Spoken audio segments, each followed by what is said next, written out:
Esse vídeo pretende auxiliar você a estudar e compreender a Bíblia de uma maneira mais clara. Então eu espero que você aproveite o conteúdo e que você consiga melhorar aí o seu conhecimento e o seu estudo da Bíblia. Hoje nós vamos começar do começo do livro de Gênesis. Então eu vou dar aqui alguns caminhos para você, na sua leitura do livro de Gênesis, conseguir compreender algumas coisas que podem parecer complexas, complicadas, ou então que você gostaria de aprofundar um pouquinho mais aquilo que você lê quando você está com a Bíblia aberta e está lendo o livro de Gênesis, tá bom? Antes de começar, porém, eu preciso falar duas coisas. E essas duas coisas serão importantes para toda essa série aqui, porque nós vamos falar de Gênesis e vamos falar de outros livros da Bíblia também. Então essas duas coisas devem ser levadas em consideração e eu vou ir relembrando isso a cada vídeo que nós tivermos aqui no canal, tá bom? A primeira delas é: a Bíblia interpreta a si mesma. Tá? Então você vai estudar a Bíblia e quer conhecer o conteúdo do texto bíblico, a própria Bíblia tem essa informação para ajudar você a compreender o que está no texto bíblico. E a segunda coisa é: o conteúdo bíblico deve ser aplicado ao nosso contexto e não o inverso, tá? Por exemplo, a gente não deve olhar a nossa situação, a nossa cultura, o nosso contexto e tentar levar isso para dentro da Bíblia para explicar o que o texto está dizendo. É justamente o contrário. A gente precisa entender aquele contexto, aquela cultura, aquela circunstância da época que o texto foi escrito, e isso vai dizer o que o texto tem a dizer, o seu significado, e então a gente traz agora para o nosso contexto fazendo uma aplicação.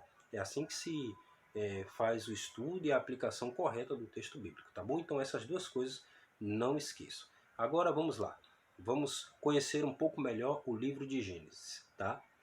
Uma coisa precisa ser considerada quando você estuda o livro de Gênesis. É a aliança, ou que é chamado de maneira técnica, a teologia da aliança. Tá? A teologia da aliança é o fio central de todo o Antigo Testamento. Né? E ela é o pano de fundo de partida de toda a interpretação que é feita no livro do Antigo Testamento, nos livros do Antigo Testamento. E ela também vai influenciar o Novo Testamento, tá bom? Mas muito mais, ela tem uma carga de significância muito maior no Antigo Testamento. Embora no Novo Testamento ela pese em muitas das interpretações que são feitas, tá? Então, aliança. Eu preciso entender esse contexto da aliança. O que é essa aliança? De maneira bem rápida, para o vídeo não ficar longo, é o, o, a, a aliança feita com Deus e a humanidade. Aí, através de vou trazer numa palavra simples do nosso português, através de um acordo, tá? E esse acordo parte de Deus unicamente, é um compromisso de Deus com o ser humano, não é um compromisso de duas partes, tá? Então a aliança é um compromisso de Deus com a humanidade. Através desse compromisso, ou dessa aliança, ou da teologia da aliança, estou falando de maneira muito simples aqui, tá bom? É que toda a interpretação deve ser feita no Antigo Testamento. Tá? Então, falando de Gênesis, não vamos esquecer isso. Gênesis tem duas partes que devem ser compreendidas ou consideradas, tá bom? A história primeva e a história patriarcal. História primeva eu vou trocar aqui por um termo mais simples. História a história primitiva. Vamos usar esse termo aqui para ficar mais acessível, tá bom? Eu vou tentar usar termos menos teológicos o máximo possível e tentar aproximar da nossa compreensão para você que não estudou teologia, né, não busca no conhecimento teológico que é muito técnico, para que você tenha facilidade de compreender o texto bíblico, tá bom? E a ideia aqui é essa. Então vamos lá. Gênesis dividido em duas partes, história primitiva e história patriarcal. Tá? Antes de eu entrar nisso, vamos falar das Toledotes, porque as Toledotes elas estão inseridas nas duas partes aí, primitiva e patriarcal. Toledote é um termo hebraico que tem a sua tradução aí, ela tem algumas palavras que são traduzidas. Eu vou dizer para vocês quais são essas palavras, mas vocês têm que considerar uma que aparece sempre no texto bíblico, tá bom? essas toledotes, né, estão entrelaçadas nas duas partes aí, na primitiva e na história patriarcal. Tá? E esse termo toledote, traduzido do hebraico, significa geração, gênese ou origem. Né? É traduzido em diferentes traduções ou versões da Bíblia, com essas aí, até com outras também. Mas principalmente essas três. Tá? Agora a palavra geração é a que melhor atende ao sentido de todo o contexto de Gênesis. Tá? Então quando você abre a Bíblia lá, eu vou dar um exemplo aqui, abrir a Bíblia aqui para você ver em Gênesis. Tá? Gênesis, Gênesis capítulo 5, você tem aqui na Bíblia Revista Atualizada, o termo traduzido é genealogia, mas ela costuma mudar também para geração. Tá? Gênesis 5, verso 1 diz assim: Este é o livro da genealogia de Adão. Agora veja no capítulo 6, verso 9. Olha como é traduzida a palavra Toledote. Eis a história de Noé, traduzida como história. Agora veja aqui no capítulo 10 de Gênesis como é traduzido o termo Toledote. Estas são as gerações. Olha, então você viu três significados aí diferentes: genealogia, história e gerações. Tá? Os significados servem para poder ajustar a nossa língua uma compreensão mais clara, tá bom? Mas o termo geração, se fosse no cru, ele é o melhor, é o mais apropriado para dar o sentido do que significa toledotes. Por que a gente está falando de toledotes? Para facilitar você a se posicionar dentro do texto, tá bom? Olha, e as toledotes são seções, então começa com a palavra toledote, ou geração, ou origem, ou história. Então aquilo ali é um indicativo de um começo de um arranjo literário que tem um sentido interpretativo. E é fácil de identificar. Toda vez que inicia um relato com a expressão essa é a geração, essa é a origem, essa é a história, essa é a genealogia dentro de Gênesis, tá? Ali é uma toledote. Tá? E o papel das toledotes é introduzir um personagem e sua história com a finalidade de construir a narrativa da aliança. Por isso que a aliança é importante, tá bom? Então, pegamos aqui o exemplo da história de Noé. Tá? Noé, capítulo 6, versículo 9, começa dizendo assim, né? Eis a história de Noé. Está começando uma toledote aqui. Tá? No versículo 10 aí tem, gerou 3 filhos, Sem, Cã e Jafé. Então, a partir daqui, você tem a toledote da geração, da genealogia de Noé, tá? Só que é o destaque para Noé, chama a atenção para Noé, para o que vai ser desenvolvido a respeito de Noé, e o ponto central é a aliança. Então o que você tem em Noé? Na toledote de Noé, vamos dizer assim. Você tem o destaque para Noé, você tem Deus que olha para uma terra corrompida, e Deus não vê mais saída para essa terra, mas por causa de sua aliança, ele então chama Noé para poder cumprir a sua parte do acordo. Né? E com isso você tem um desenvolvimento histórico, narrativo de Noé e sua descendência. Tá bom? Então cada toledote vai ir nesse sentido aí. Tá bom? Se estiver um pouco confuso a respeito da aliança, então você deixa aí nos comentários a sua pergunta sobre a aliança, se você tiver com dúvida, e aí eu posso responder para vocês, tá bom? Agora, olha só, eu tenho aqui na minha tela as 10 toledotes. Alguns costumam dizer que são 11, outros que são 12, outros que são 10. Não tem tanta importância assim se você quiser considerar apenas a importância do destaque da toledote, ou seja, ela vai trazer uma sessão em que vai desenvolver uma narrativa onde a aliança é o centro, Deus cumprindo o seu acordo na aliança feita com a humanidade é o centro, tá bom? Então eu tenho 10 aqui, depois você pode pesquisar também essas toledotes e vai descobrir aí na internet, é muito fácil, tá? Mas tome muito cuidado com as pesquisas da internet, tá bom? Só digo isso. Vamos lá, história primeira. Vamos começar agora com história primitiva. Como é que a gente entende isso? A história primitiva Começa no capítulo 1 e vai até o capítulo 11. E dentro desse escopo da história primitiva, capítulo 1 até o 11, a gente tem a criação nos 2 primeiros capítulos, tem a queda do 3 a 11, tá bom? E dentro da seção da queda você tem a causa, que é o capítulo 3, a causa da queda, e você tem os efeitos dessa queda, que é do 4 até o 11. Vamos falar da criação, tá bom? Capítulos 1 e 2. O que eles são?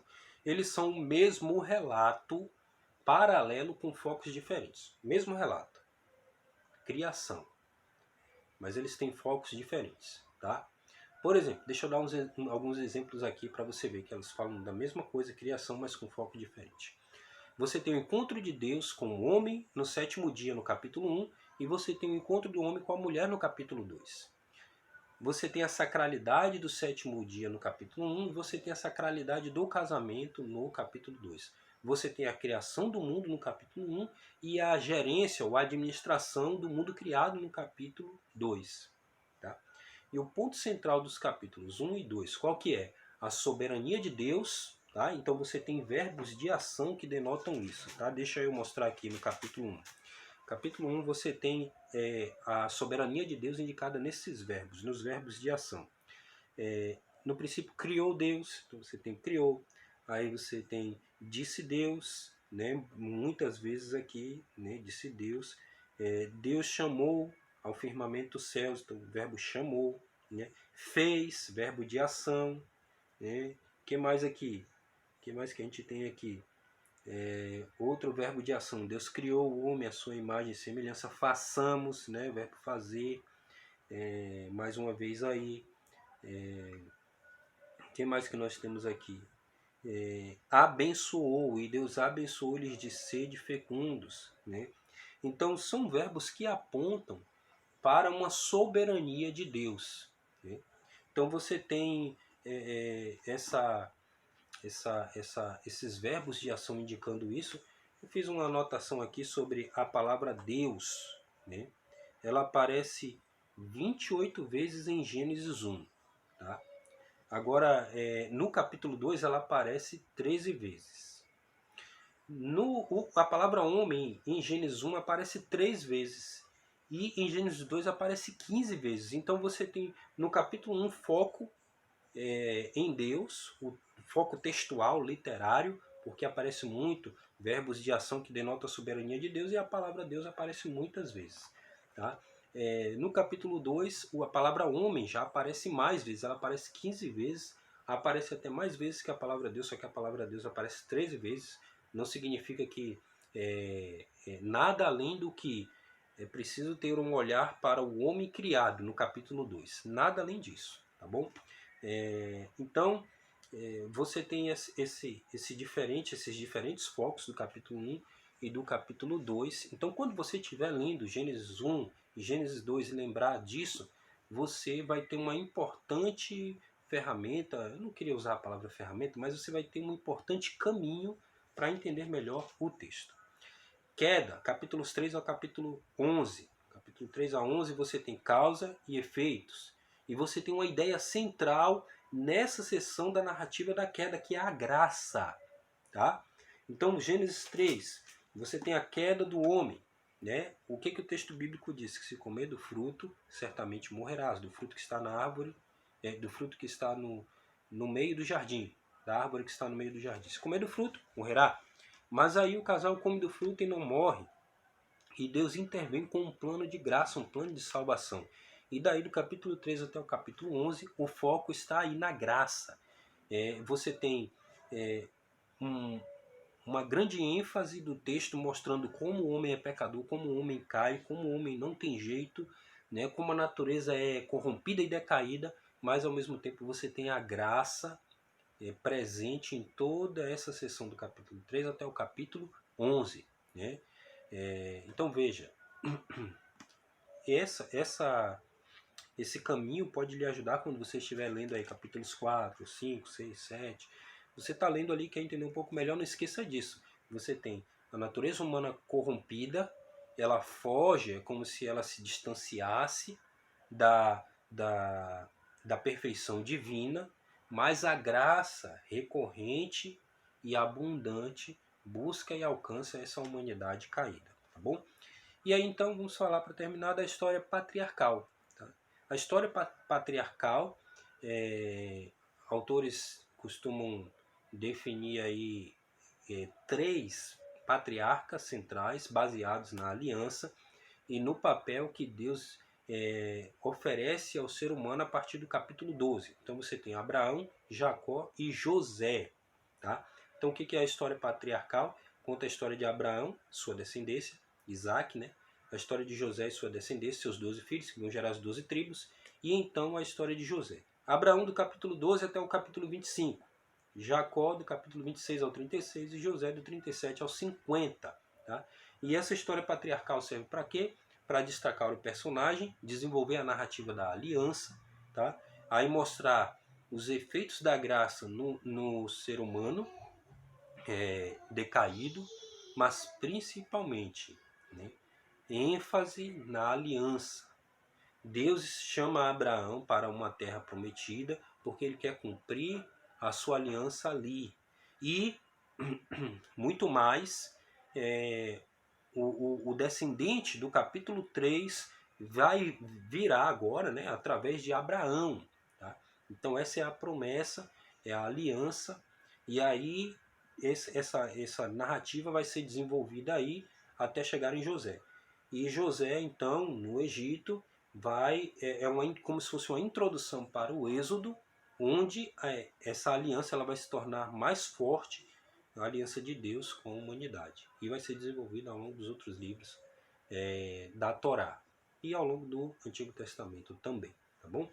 Então, isso aqui é um pouquinho do caminho, ou dos caminhos que a gente pode ter quando for estudar Gênesis e tentar entender o significado do texto, que é o que a gente chama de interpretação. Espero que tenha ficado simples para você compreender. Se você ficou com alguma dúvida, pode deixar aí nos comentários que a gente vai tentar auxiliar aí para sanar a sua dúvida e que você tenha uma resposta mais clara e lhe ajude a compreender e ter uma noção mais clara do texto bíblico. Tá bom? Até a próxima!